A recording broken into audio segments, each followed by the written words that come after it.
Shalom, bienvenidos a un nuevo estudio de nuestra comunidad Bnei Adon Olam. En esta oportunidad, ¿cierto? Vamos a retomar un poco lo que estuvimos viendo la semana pasada, ¿era?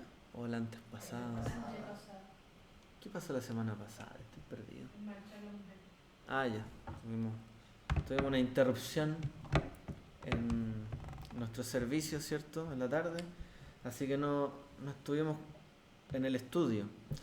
Pero ¿qué es lo que estuvimos estudiando en esta semana, ¿cierto? Vimos las objeciones que hay, ¿cierto? Digamos, respecto de la persona del Mesías, las objeciones que hay también respecto de la Torá, por el lado de la cristiandad, sobre el Mesías por el lado del judío. Pero en general, digamos que hay bastante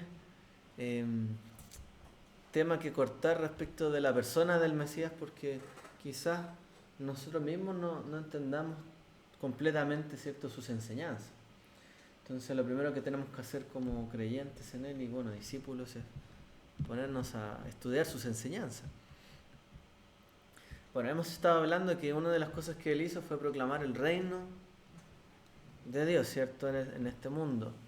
Y sus enseñanzas estaban orientadas a hablar de este reino y esta venida del reino, venida próxima del reino, ¿cierto?, de Dios, era de lo que se trataba este evangelio. Esta buena nueva, la buena noticia, ¿cuál era? Que viene pronto el reino de Dios. Prepárense, arrepiéntanse, cambien sus caminos, enderecen sus sendas. Porque hablábamos, ¿cierto?, anteriormente a esto también, que no bastaba con un mensaje de evangelio, arrepiéntete y tendrás vida eterna. Porque ¿para qué queremos la vida eterna? En realidad tendría que haber algún propósito. Bueno, el propósito detrás de esto es que va a haber un reino, ¿cierto? Un reinado de Dios, va a haber una nueva vida. Entonces hay que prepararse para ello. No solamente es suficiente arrepentirse ya, hay que aprender a vivir, ¿cierto?, conforme al reino de Dios, el reino de los cielos. Entonces las enseñanzas de nuestro maestro están orientadas a esto: saber vivir, acumular tesoros en los cielos, aumentar, ¿cierto?, nuestro entendimiento de nuestra relación con Dios, nuestra cercanía con Él, qué le agrada y qué no, porque finalmente si queremos vivir para siempre con Él, tenemos que saber lo que le gusta, ¿cierto? Y tenemos que entender lo que Él le gusta y lo que Él quiere de nosotros, lo que Él espera de nosotros. De otra manera, ¿quién querrá vivir con alguien para siempre que en realidad no comparte sus ideas, no comparte sus instrucciones, no está de acuerdo con lo que él dice? ¿Quién querría vivir con alguien así? Hoy día la gente se separa mucho, ¿cierto? Porque no se aguantan, no se soportan, tienen ideas diferentes, mira, cada uno por su camino.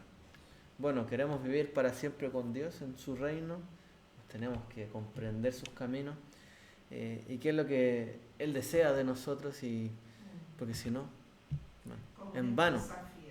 Como una esposa fiel, como un esposo fiel también, ¿cierto? Finalmente, esto se trata de entender a Dios, conocerlo, para que de verdad lo amemos y querramos estar con Él para siempre, en su reino. De otra forma, sería difícil, ¿no? Entonces, esta buena nueva, ¿cierto?, es que el reino está cerca, está pronto de venir. No lo veamos como algo lejano. El reino de Dios viene, está más cerca de lo que creemos. Entonces estuvimos viendo algunas enseñanzas sobre el camino angosto, ¿cierto? Que la entrada al reino era por una puerta angosta, el camino angosto, lo que nos enseñó Yeshua. Que nuestras obras tienen que dejar, que también nuestras buenas obras tienen que glorificar a Dios. Si creemos que en el reino de Dios van a haber solo cosas buenas, hay que actuar bien nosotros también. Vimos también sobre el buen pastor, que es nuestro Padre, que da la vida por nosotros. Vimos también el caso de que Dios es quien escoge también quién entra en su reino. El caso de la parábola de los trabajadores de la viña. Dios invita, y el que quiere venir, viene. Y Dios es buen pagador, sí. Y no tenemos que compararnos, ¿cierto? Porque Él es el que paga y el que invita. A lo mejor alguien por muy poco tiempo trabajó, pero Dios le dio la misma paga que el resto. Porque en realidad Dios en su justicia, ¿cierto?, a todos nos ingresará a su reino si realmente hacemos el trabajo que Él nos encomendó. No importa que sea pequeño, muy grande, pero si lo hacemos, estaremos allí. Vamos a seguir viendo algunas enseñanzas del Maestro. Agua de vida eterna. En una ocasión el rabino, Yeshua, tuvo que atravesar la tierra de Shomrón, y llegó a un pueblo de Shomrón llamado Sujar. Cerca de la parcela que Jacob le dio a su hijo Yosef, ya que allí estaba el pozo de Jacob. Entonces el rabino, ya cansado de su viaje, se sentó junto al pozo. Era alrededor de la hora sexta del día, o sea, como mediodía para nosotros. Una mujer de Shomroní vino a sacar agua y el rabino le dijo: dame de beber, porque sus discípulos habían ido a la ciudad a comprar comida. Entonces la mujer shomronita le dijo: ¿cómo es que tú, siendo judío, me pides beber siendo yo shomronita? Pues los yehudí no tienen trato con los de Shomrón. Él le dijo: si conocieras el don de Dios, ¿y quién es el que te dice dame de beber? Tú le habrías pedido a él y él te habría dado agua viva. Ella le respondió: Señor mío, no tienes con qué sacarla. El pozo es hondo. ¿De dónde pues sacas esa agua viva? ¿Acaso tú eres mayor que nuestro padre Jacob, quien nos dio el pozo, del cual bebieron él, sus hijos y su ganado? Respondiéndole el rabí, Yeshua le dijo: cualquiera que beba de esta agua volverá a tener sed, pero el que beba del agua que yo le daré no tendrá sed jamás, sino que el agua que yo le daré se convertirá en él en una fuente de agua que salte para vida eterna. La mujer le dijo: Señor, dame de esa agua para que no tenga yo sed, ni venga hasta aquí a sacarla. Esta es la enseñanza del rabino. Entonces, esta mujer, ¿cierto? Sencillamente el maestro le pidió agua, dame de beber, pero ¿cómo yo te voy a dar de beber si se llevaban mal? Eran enemigos en este tiempo. Eran enemigos en el sentido de que unos adoraban en Jerusalén y los otros no. Unos decían tener el monte de Dios y el otro no, yo tengo el monte. Finalmente se habían separado, ¿cierto? Históricamente. Entonces, ¿por qué le está pidiendo de beber agua? O sea, en ese tiempo muchos no comían juntos, ni compartían entre ellos. Pero bueno, el maestro simplemente le hace una pequeña solicitud, pero aprovecha de decirle: dame de beber. Si es que conociera, ¿cierto? Dice, el don de Dios. ¿Y quién te dijo esto? Le habrías pedido a él y él te habría dado agua viva. Las enseñanzas, ¿cierto?, de nuestro maestro son agua viva, finalmente. Lo que necesitaban, ¿cierto?, el pueblo en este entonces, y el pueblo dividido, y muchos, ¿cierto?, que estaban en Shomrón, muchos que estaban, grupos diversos de Israel, era precisamente beber agua viva. Muchos de ellos estaban bebiendo aguas estancadas. De hecho, este pozo, ¿cierto?, tenía cierto problema. Y mucha parte de Israel siempre tuvo problemas con el agua y un agua estancada. Finalmente, ellos también estaban, por así decirlo, bebiendo de un agua que no era el agua correcta, ¿cierto?, la enseñanza correcta. Porque en alguna oportunidad, ¿cierto?, también Yeshua, o más adelante de esto dice, ¿cierto?, de la salvación viene. Algunos dicen, adoran acá, otros adoran allá, pero tú has de conocer, ¿cierto?, que los verdaderos adoradores adorarán en espíritu y en verdad. Porque finalmente la verdadera agua, ¿cierto?, de vida es que uno pueda recoger las enseñanzas de Dios, pero las enseñanzas reales, no las que luchan, ¿cierto?, por decir yo tengo la razón, se adora acá, se adora allá, de esta forma, de esta otra. Porque finalmente, pensémoslo bien, para el maestro y para Dios en aquel entonces era un dolor que su pueblo estuviese tan dividido, ¿cierto? El pueblo estaba por acá, por allá, creían esto, otros por acá, otros creían esta otra cosa, y se enfrentaban entre sí y no se relacionaban. Pero realmente el agua viva, usted no la puede detener. De hecho, es agua viva porque no se detiene. Ellos querían detener, por así decirlo, la razón. Querían detener la verdad y diciendo, nosotros la tenemos, ustedes no. Los otros decían, nosotros la tenemos, ustedes no. Y finalmente detienen la enseñanza o el agua, o la razón, ¿cierto? O la verdad. Entonces el maestro no se casó con ninguno de los grupos de aquella época, ¿cierto? Él no se identificó ni como fariseo, ni como esenio, ni como shonronita, ni nada, ¿cierto? En particular. Porque finalmente todos estaban tratando de estancar la enseñanza del reino de Dios, o de Dios y su Torá, diciendo nosotros tenemos la razón. ¿Y qué dice Yeshua? En realidad, el que adora en espíritu y en verdad, el que realmente entiende cuál es el agua que fluye, ¿cierto? Que es el Espíritu de Dios fluyendo en la vida de una persona, y la palabra de Dios estando en él, ¿cierto? Y en ella, en su interior, esto es lo que es vida eterna. Y si realmente podemos encontrar un maestro como Yeshua, que nos habla y nos abre los ojos, nos despierta a la verdad de Dios, es agua que salta para vida eterna. Entonces, ellos estaban enfrascados en problemas culturales, religiosos, quizá incluso, ¿cierto?, un poco racistas. Pero estaban cegados ahí. Por eso, lamentablemente, cuando una sociedad está dividida, es difícil avanzar. Se estanca todo. Así es, el agua estancada. El maestro no vino para estancar el agua, ni para que la mujer le diga, ¿por qué yo te tengo que dar de beber?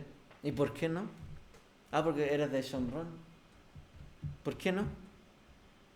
¿Acaso no tienes compasión, misericordia? ¿Por qué pones esos problemas por encima, ¿cierto?, de la compasión y la misericordia? Nuestra matriarca, ¿cierto?,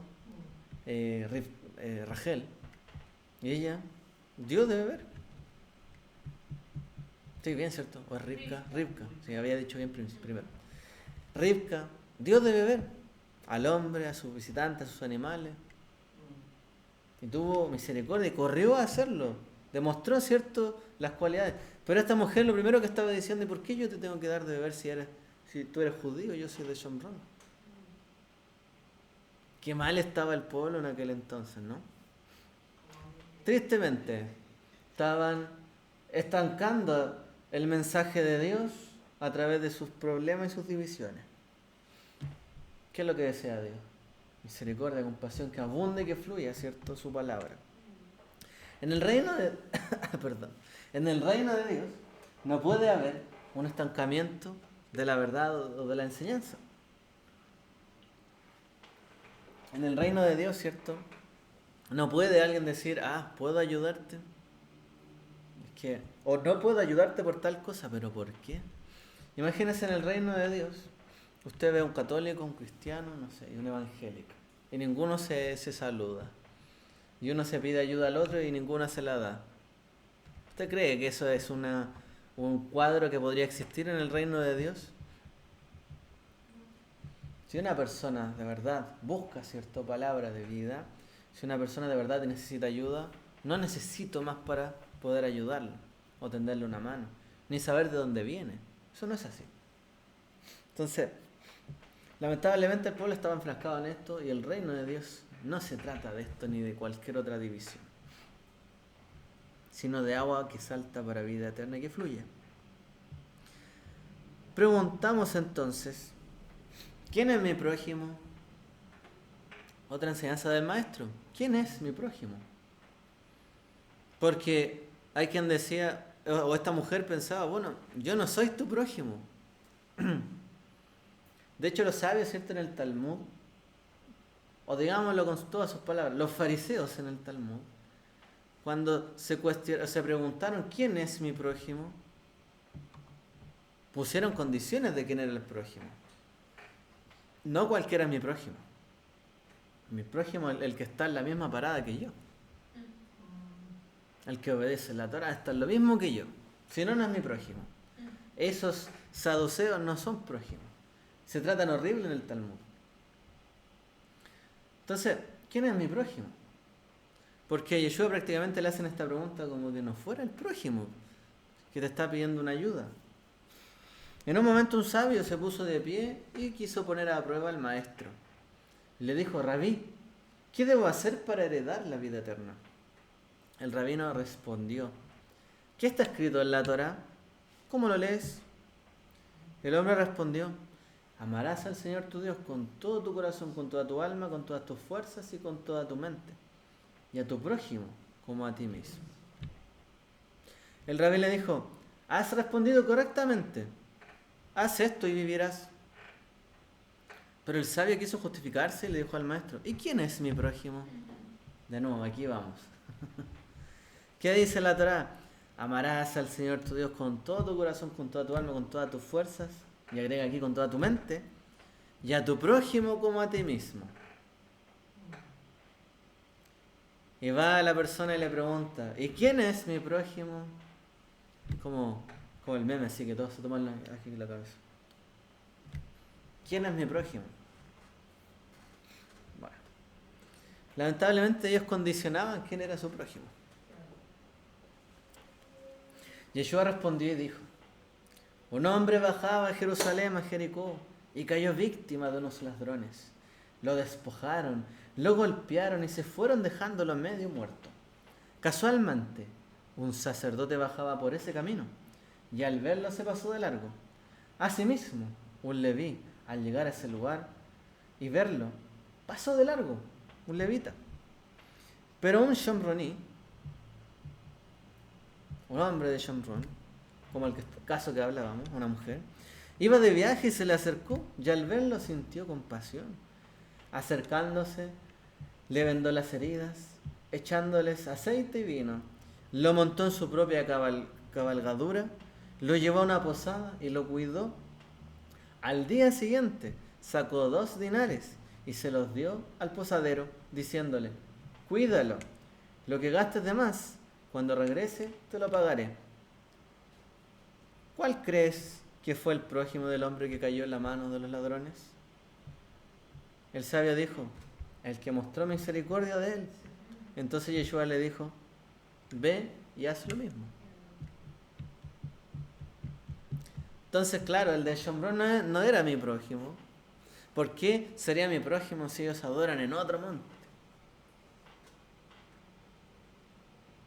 Entonces, finalmente lo querían hacer caer a causa, ¿cierto?, del odio que había en esa generación y la falta de amor. Finalmente se jactaban de conocer la Torá y no aplicaban ni siquiera el primer mandamiento y el segundo más importante. Porque si realmente amaran a Dios, amarían también a su prójimo. Y si amaran a su prójimo, no estarían odiándose entre ellos ni negándose la misericordia. Pero eso es lo que hacían ellos en aquel entonces. Se negaban la misericordia. ¿Por qué? Porque uno era de otra casta, digamos, de Israel. Triste y lamentable. Muchas veces los creyentes hacen lo mismo, o el día de hoy, de hecho, más que muchas veces, quizás demasiadas veces. La gente, porque es de una denominación o que es de otra, ya no son prójimos. No, es que este no es mi prójimo porque adora otra cosa. Es tu prójimo, está al frente tuyo, ámalo. Si quieres amar a Dios, y si dices que Dios amó tanto al mundo que envió a su Hijo unigénito para dar su vida por ti, bueno, si tuvo tanto amor por el mundo y el prójimo, ¿por qué tú no lo amas? Y después te jactas de Yeshua o de Dios que envió a su Hijo para morir por el mundo, pero tú no eres capaz de amar a tu prójimo. Esta es una incongruencia, una hipocresía. Claro, entonces la gente ama a Dios, se jacta que tenemos la verdad, pero en la primera prueba, que es amar al prójimo, fallan constantemente. Pero no, es que Dios es amor. Sí, pero tú tienes que demostrar también ese amor. ¿O no crees que realmente es amor? Porque si te amó tanto a ti como al mundo, bueno, demuestra el amor que también él tuvo. Entonces, lamentablemente en aquella generación de amor poco se sabía y de amor poco se practicaba. Por eso Yeshua le dice, bueno, vete y haz lo mismo. Mira, ¿Quieres hacerme caer a mí sobre qué tengo que hacer para heredar la vida eterna? Es sencillo. Ama a Dios y ama a tu prójimo. Tal cual. Pero hazlo. A ver si eres capaz. Lamentablemente muchos de ellos se jactaban de tener tanto conocimiento y sabiduría, pero bien poco cariño que le tenían a las personas y entre sí. Y bastante que se odiaban. Generación perversa. Generación perversa y en aquel entonces digna de destrucción. Desunida. Entonces si viene un enemigo y ataca al que yo no considero mi prójimo, no hago nada. ¿Para qué voy a hacer algo? Que se muera. Mientras no me toque a mí. Ah, pero si este enemigo se hace fuerte y de repente empieza a acecharte a ti, claro, ahí te preocupas. Pero resulta que ya dañó a tu prójimo. Y lamentablemente como Israel estaba tan desunido, fueron débiles y cayeron en manos de sus enemigos muy fácilmente. Porque estaban desunidos. Entonces, de repente uno quiere ver recetas mágicas para un montón de cosas. No, las cosas son más sencillas de lo que uno cree. Y lamentablemente en eso sencillo fallamos. Y el reino de Dios no es extendido ni es anunciado mayormente porque la gente no se tiene amor. Y porque la gente no practica lo que dice creer. Este es el gran problema. Le pasaba a los judíos, a muchos judíos en aquel entonces. Creían saber tanto y fallaban en esto. Hoy día muchos se jactan que saben más que los judíos de aquel entonces, que estaban tan equivocados y siempre los regañaban. Y hoy día cometen errores como esos y peores. Entonces estamos siendo hipócritas en cuanto al Evangelio, la Besora Tová y el mensaje de Yeshua. Hermano, tú eres cristiano antes, ahora eres judío, eres mesiánico y ahora no amas a tu prójimo de donde venías.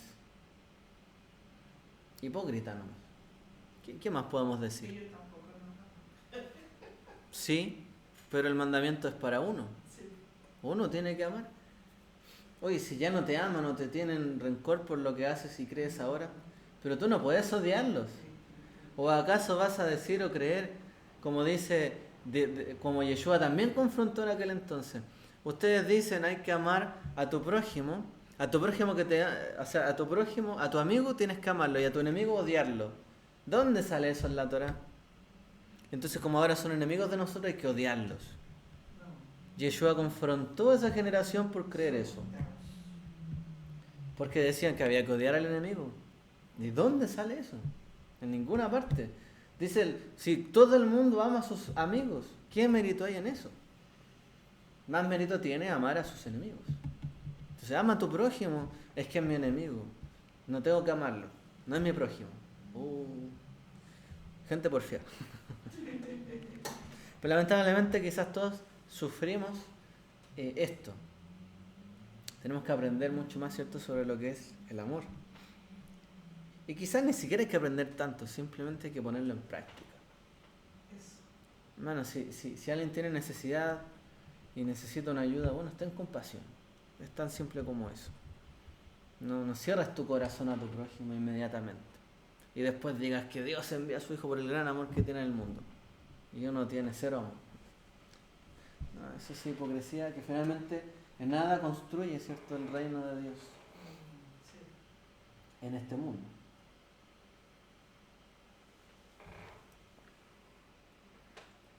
¿Puedo referir? Sí, no sé si te van a escuchar, pero sí, dale. Quiero contar esta historia porque se trata sobre la indiferencia y el amor al prójimo y todo esto.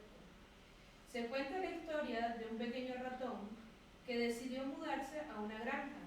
Los dueños de la granja eran dos ancianos que tenían una gallina, un gallo, un cerdo y una vaca.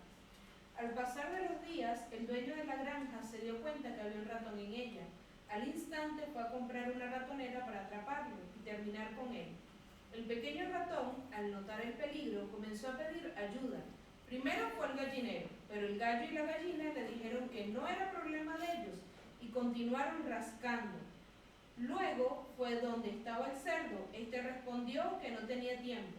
Finalmente fue donde la vaca, la cual le dijo que no podía ayudarle, ya que tenía muchas tareas que hacer. Al ver que nadie quería ayudarle, el ratón se sentía decepcionado. Pensaba que de un momento a otro iba a caer en la ratonera. Una noche la esposa del granjero escuchó que la ratonera había atrapado algo. Ella en la oscuridad fue a averiguar, pero la ratonera había quedado atrapada una serpiente y la mordió. La señora cayó en la cama muy grave. Para tratar de reanimarla, el granjero cocinó un caldo de gallina. Al otro día coció una sopa de gallo. Las visitas llegaban a ver a la señora enferma y el granjero decidió cocinar el cerdo para darles de comer. Pero aún con los cuidados, la señora empeoró y finalmente murió. Entonces el granjero tuvo que vender la vaca a un destazadero para pagar los gastos fúnebres. Y ahí se quedó. El ratón vivo y todo lo demás muerto. Por no ayudarlo. Bueno, a veces pasan estas cosas en la vida, ¿no? Las cosas tienen un ir y venir. Cuando uno puede extender misericordia, muchas veces recibe misericordia. Cuando uno es bueno, recibe bondad. Pero cuando uno no es bueno, después van a decir, pero ¿por qué te tengo que ayudar si tú no ayudas? Las cosas se devuelven, ¿cierto?, en la vida. Uno no sabe, ¿cierto? Pero si creemos que hay una ley en la vida y una ley de Dios, ¿cierto? Que si uno siembra el bien, va a cosechar el bien.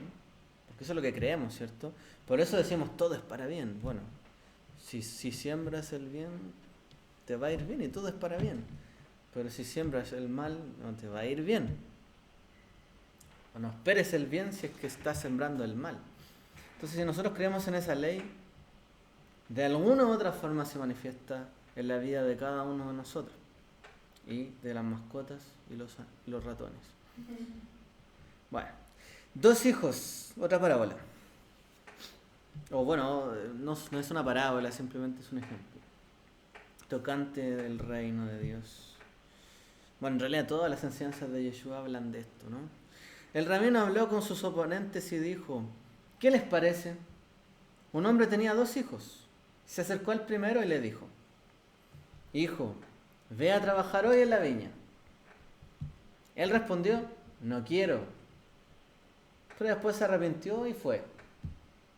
El hombre se acercó a su segundo hijo y le dijo lo mismo, ve a trabajar hoy en la viña. El segundo hijo le respondió, sí, señor, pero no fue. ¿Cuál de los 2 hizo la voluntad de su padre? Sus oponentes en ese momento respondieron y dijeron, el primero. Y el rabino les dijo, Yeshua, en verdad les digo que los publicanos y las prostitutas los precederán en el reino de Dios. Porque Yohanan ben Zacarías, ¿cierto? O Juan el Bautista, vino a ustedes y les dio testimonio sobre el camino de la justicia y ustedes no le creyeron, pero los publicanos y las prostitutas sí le creyeron. E incluso después de ver esto, no se arrepintieron ni le creyeron. Quedamos hasta ahí. Les tiró una bofetada, ¿cierto?, que los dejó bien picantes a ellos. Con harto odio, ¿cierto?, en ese momento. Probablemente. Entonces, él les dice, ustedes son de lo más porfiado que existe. Ustedes dicen, sí, Señor, cumplimos los mandamientos, la Torá, hacemos esto y esto otro. Pero resulta que en la hora de la verdad no están cumpliendo con la voluntad del Padre. Ustedes dicen y creen que están cumpliendo la voluntad del Padre. Pero cuando el Padre los reprende y les dice que cambien, no lo cambian. Cuando les dicen que se arrepientan por esto y esto otro, no cambian. Es que no sirve todo ese estudio que tienes si no tienes justicia y misericordia. Entonces, si alguien viene y te enseña y da su vida prácticamente como lo hizo Juan, ¿cierto?, para enseñarles de la justicia y la misericordia y ustedes no lo aprenden, bueno, van a ver ustedes que todos aquellos que insultan o tratan mal como las prostitutas, los publicanos, los van a preceder a ustedes en el reino de Dios. Si es que entran. van a ser antes que ustedes, porque ellos escucharon el mensaje y se arrepintieron. Y el reino de Dios es de las personas que se arrepienten. ¿Quiénes heredarán el reino? Quienes se arrepienten. Y quienes se arrepienten no importa su condición. Porque a lo mejor yo puedo ser una persona que diga, bueno, toda mi vida he hecho, no le he hecho mal a nadie, nunca. Pero a veces Dios también te ha llevado un mensaje para que te arrepientas de algo en particular. Y es tu decisión si te arrepientes o no. A veces no basta simplemente con decir, soy una buena persona. No, si eres una buena persona, listo, pasaste tu vida en este mundo como una buena persona. Pero ¿quieres vivir más allá? ¿Quieres la vida eterna? No tienes que vivir como Dios manda. Y eso no es como tú crees que Dios manda, es como Dios te manda a ti. Y entonces si Dios nos reprende en algún momento y nos dice, haz esto, muchas veces quizás el pecado o la falta de arrepentimiento, quizás otra cosa en nuestra vida, va a ser una lucha intentar completar la misión de Dios y hacer su voluntad, porque es una lucha. Pablo decía, soy un desgraciado, lo que quiero hacer no hago, lo que no quiero hacer eso hago. Miserable de mí. Entonces no es fácil obedecer a Dios y su palabra. Y cuando Él nos reprende no es fácil. Entonces, cuando Dios nos reprende, ¿vamos corriendo a arrepentirnos y a hacer su voluntad? ¿O nos cuesta? Nos cuesta. A lo mejor todavía no hemos trabajado muy bien el corazón como para ceder ante su voluntad y su reprensión. Entonces a lo mejor viene alguien y me dice, está mal esto, tienes que cambiar, pero ¿cómo te atreves a hablarme así? Ni siquiera pone atención al mensaje. A veces es Dios el que nos está tratando de hacernos dar cuenta de algo. Entonces, ¿qué pasa? Muchos dicen, no, yo estoy en todo correcto. Pero vas y no quieres cambiar. Y no quieres practicar justicia y misericordia. Entonces, aún la persona más baja que tú puedas considerar, si realmente logra cumplir, obedecer y arrepentirse y hacer la voluntad de Dios, aun cuando le haya costado, pero tomó la decisión y lo hizo, esa persona va a ser más grande en el reino de Dios que aquellos que creían tener la razón, pero que en realidad no se la daban ni a Dios. Porque ni a Dios le dan la razón cuando lo trata de reprender a las personas o hacernos cambiar. Entonces Yeshua es muy duro con estos maestros, ¿cierto?, en esta generación, porque creen ser trabajadores del reino de Dios, de su viña, ¿cierto? Como dice el Salmo, plantíos de su viña, que Él los plantó con la mano, pero resulta que cuando tienen que hacer el trabajo, no lo hacen bien, no lo hacen directamente. Yeshua es muy directo y muy duro, ¿cierto?, con estos maestros que lamentablemente estaban haciendo errar a todo el pueblo.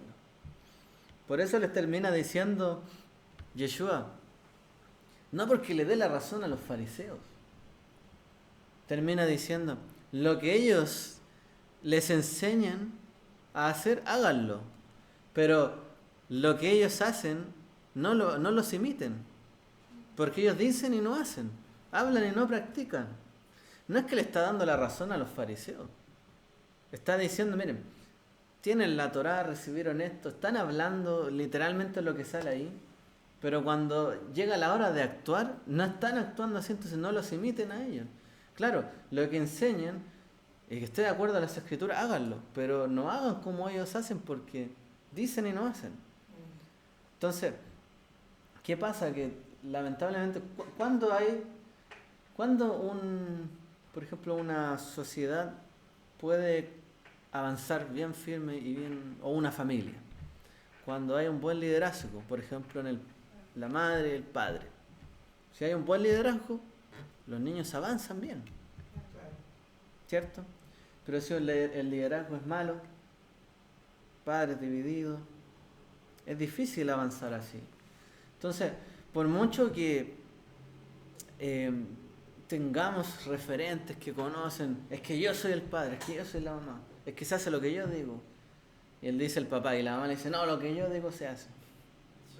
Y al final, ¿qué hacemos? ¿Qué hacemos? ¿Qué hacemos? Bueno, el maestro les terminó diciendo, miren, tienen tan mal ejemplo ustedes en sus autoridades que miren, es cierto, muchas de las cosas que ellos les enseñan hay que hacerlas porque están ahí escritas, pero y las leen en la sinagoga, etcétera, pero no hagan como ellos hacen porque dan mucho que desear. El caso de los dos prestamistas, y con esto cerramos. Uno de los perushim, uno de los fariseos, invitó al rabino a cenar con él. Así que fue a la casa de este fariseo, ¿cierto? Y se sentó a su mesa. Había una mujer en la ciudad que era pecadora. Al enterarse que él estaba sentado en la mesa de aquel fariseo, aquel religioso, trajo un frasco de perfume y de pie detrás de él a sus pies llorando, comenzó a mojarle los pies con lágrimas, secándoselas con el cabello, besándole los pies y ungiéndolos con el perfume. Al ver esto, este religioso, ¿cierto?, que había invitado al rabino, se dijo, si este hombre fuera realmente un profeta, sabría quién y qué clase de persona es esta mujer que lo toca, una pecadora. El maestro le respondió, Shimón, tengo algo que decirte. Y él respondió, dilo, rabino.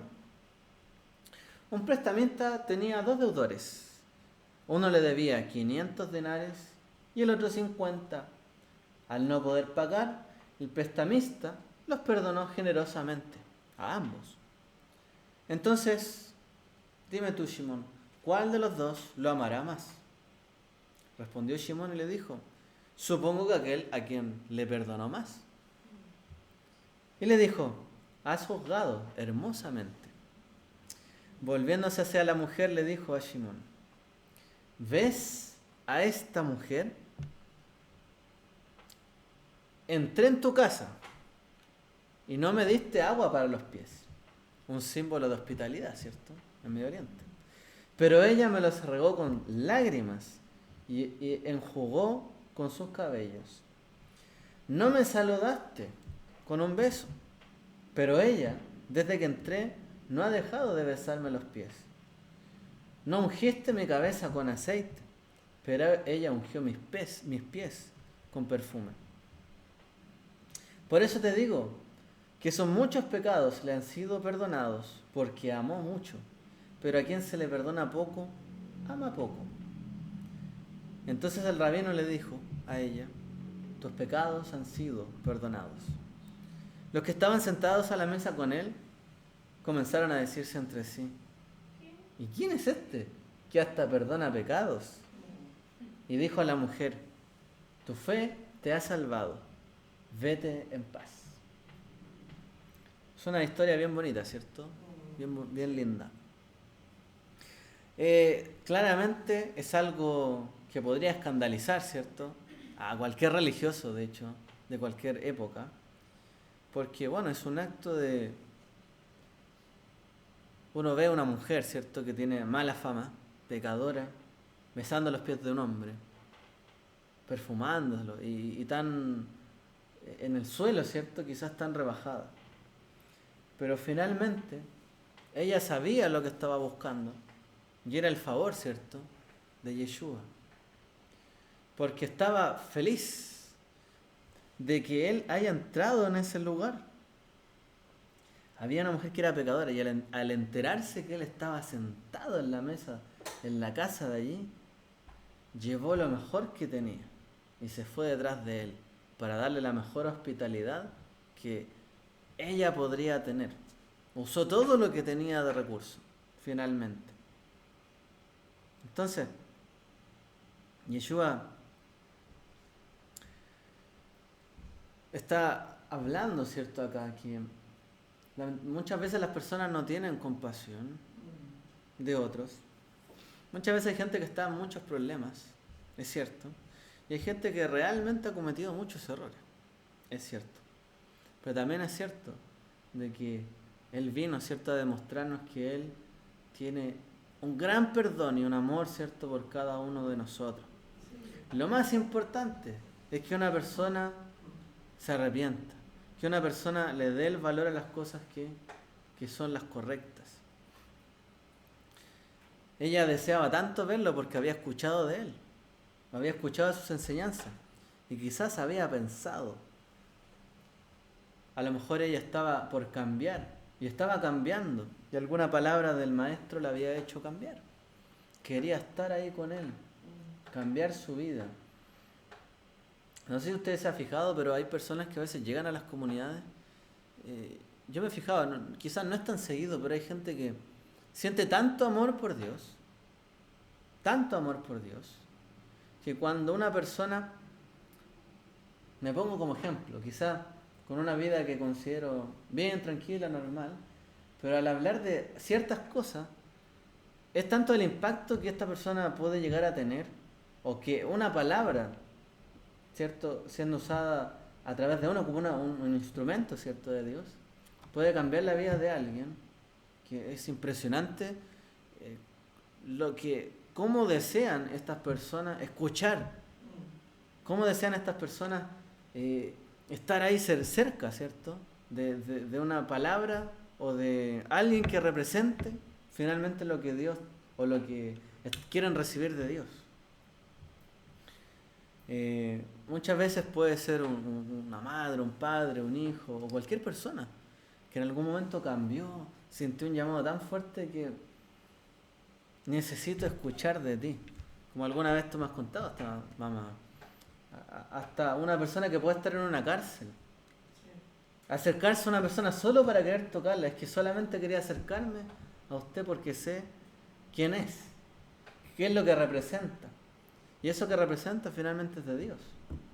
Entonces, el Mesías era el representante de Dios en ese lugar. El maestro era el representante de Dios.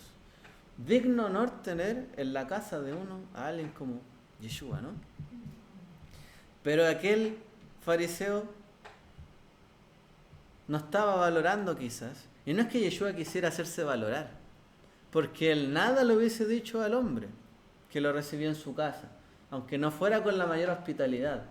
Pero sí hubo una mujer que lo recibió con tanta hospitalidad y que fuera criticada, ahí sí, cierto, tuvo que enseñarle una lección. Entonces, mucho se le ama, ¿cierto?, a aquel que muchos errores comete y al que mucho se arrepiente. Entonces, en el reino de los cielos, en el reino de Dios, aún la persona quizás que haya cometido más errores en este mundo, la más baja, al que mucho se le perdona, mucho se le ama. Muchas veces las personas, ¿cierto?, que han cometido tantos errores en su vida, cuando logran entender y cambiar, se dedican de lleno, ¿cierto?, a hacer el bien. Pero la gente que nunca se ha considerado que ha hecho lo malo, no se dedica a hacer el bien. Este es el problema. Esta mujer anhelaba, ¿cierto?, lo bueno, el bien, la misericordia, que Dios tuviera misericordia de ella. Ese hombre ungido estaba allí. ¿Cómo no voy a darle yo la mejor hospitalidad? Así pasó con los profetas, ¿no? Porque ella conocía las historias de los profetas, la habría escuchado. Entonces recibir a un hombre de Dios, a un profeta, ¿cierto?, es realmente digno de honor. Y aquel que sabe en nombre de quién viene y atiende así, ¿cierto?, a uno de estas personas, también es digna de recibir una respuesta en su corazón. ¿Y ella qué estaba deseando, esta mujer? Lo que el maestro le habló. ¿Qué quería ella? Que sus pecados fueran perdonados. ¿Y qué es lo que recibió? Sus pecados siendo perdonados. Tu fe te ha salvado, dice, vete en paz. Esto es como cuando también la mujer ayudó, ¿cierto?, a Elías y le dio todo el aceite que tenía. Finalmente esto es lo mismo, cuando uno recibe con tanta hospitalidad a un profeta, un hombre de Dios o cualquiera, o si yo un día voy a recibir a alguien, un hermano en mi casa a lo mejor, y le doy la mayor hospitalidad, ¿por qué? Porque yo sé que esa persona es un hombre de Dios, una mujer de Dios, hace el bien y quiero recibirlo bien, porque quiero que Dios también, así como yo doy la mejor hospitalidad, también me bendiga y cumpla mi deseo.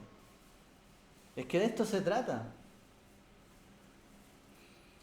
A mí podría no importarme quién venga a mi casa, duerme ahí en el piso y ya. Pero si yo creo que de verdad Dios existe y es poderoso y es grande, y si yo hago tanto el bien, yo sé que Dios paga bien con mucha bondad. Entonces si yo quiero hacer el bien, yo sé que Dios me va a dar bondad, porque yo estoy esperando recibir de Él lo bueno y la bondad. Pero cuando yo hago una buena obra y no espero recibir a lo mejor nada de Dios, o simplemente no quiero hacer buenas obras porque no me interesa recibir algo bueno de Dios, es que ahí no tiene el ánimo de hacer buenas obras para Dios. Pero la vida en el Mesías se trata de hacer buenas obras. Entonces yo debiese querer tener fe, confianza en Él, de que si hago una buena obra, Dios me bendice y me prospera. Y prospera mi alma sobre todo. Y si yo más entrego, más me prospera mi alma. Y si he cometido un error y doy todo de mí para que Él me perdone, pues Él me puede perdonar. Entonces, la gente creía de Yeshua. ¿Y quién se cree Él que perdona pecados? Es que más allá de que Él fuera el Hijo de Dios y que perdone pecados, era el corazón de ella, ¿cierto? Lo que estaba haciendo una carta abierta en ese momento. Ella quiere recibir el perdón y dio todo lo mejor de sí que tenía para esto. Y entregó todo lo que poseía de valor para esto. No cualquiera lo hace. Y porque ella esperó y tuvo fe y confianza que iba a recibir lo que estaba en su corazón. Y Yeshua solamente dijo lo que estaba en su corazón. No es que fuera divino ni que fuera, digamos, como si Dios juzgando en este mundo. Ella vio su corazón. Ya muchas veces les dijo, tu fe te ha salvado. Por tu fe has sido perdonado. Y esto fue lo que habló acá. Entonces la gente lo criticó a él. ¿Qué se cree él? Perdonando pecados. No, es que cuando una persona tanto entrega, teniendo la fe y la convicción de que el deseo de su corazón se puede cumplir, si realmente hace una buena obra, una buena acción para con Dios, bueno, ese deseo del corazón el Eterno lo puede cumplir. De eso se trata la fe. De eso se trata el camino de la fe. Entonces Yeshua no dijo nada raro. Porque muchas veces nosotros cometemos errores y buscamos enmendarlo haciendo lo mejor que podemos después de haber cometido un error. Y sabemos que Dios nos perdona y nos perdonará si lo hacemos. Porque tenemos fe y confianza. Entonces esa gente ni siquiera era capaz de ver la realidad de esta mujer. No le interesaba, simplemente era una mujer pecadora de la calle. Y ya. Entonces, lamentablemente la generación de los conocedores de la Torá se llenó, ¿cierto?, de soberbia, orgullo, de falta de amor y finalmente estaban totalmente errados, ¿cierto?, en su doctrina. Yeshua se enfrentó con estas situaciones una y otra vez. La gente no practicaba la Torá. Gente conocedora de la Torá no practicaba la Torá, ni el amor, que era lo más grande, ni la misericordia, ni la justicia, y se quedaban ahí. Entonces en estos casos, Yeshua, siempre disruptivo, ¿cierto?, dio palabras precisas para que ellos se dieran cuenta de que no te importe lo que esté haciendo el otro, ¿cierto? Porque por algo en su corazón lo está haciendo. Debería importarte más lo que está en tu corazón. ¿No te crees tú un hombre de Dios, conocer de Torá? O sea, no eres ni capaz de ser tan hospitalario, ¿cierto?, como lo fue nuestro padre Abraham. ¿Cuánto te falta? Bueno, familia, vamos a dejarlo hasta acá. Algunas pequeñas palabras de reflexión y que no seamos nosotros, ¿cierto? Como todo esto que hemos mencionado, que realmente podamos practicar su palabra y no llenarnos, ¿cierto?, de engaño, hipocresía o quizás santurronería, ¿cierto? Porque lo más importante es practicar el amor, practicar la escritura, la Torah. Lo que es de más, bueno, se puede pulir, ¿cierto? Todo se puede pulir en la vida, nuestro carácter, la forma que hablamos, lo que hacemos, o los niveles de santidad, ok. Pero lo primero es practicar, ¿cierto?, lo que realmente hemos creído, ¿no? El amor. Si no, ¿con qué cara hablamos de estos que Dios ama al mundo? Si a cualquiera lo considero que no es mi prójimo. Eso eran los fariseos en esa generación, muchos de ellos. No digamos que todos, pero muchos. Eso eran ellos. Bueno, familia, muchas gracias a todos. Que tengan una excelente semana. Shabbat.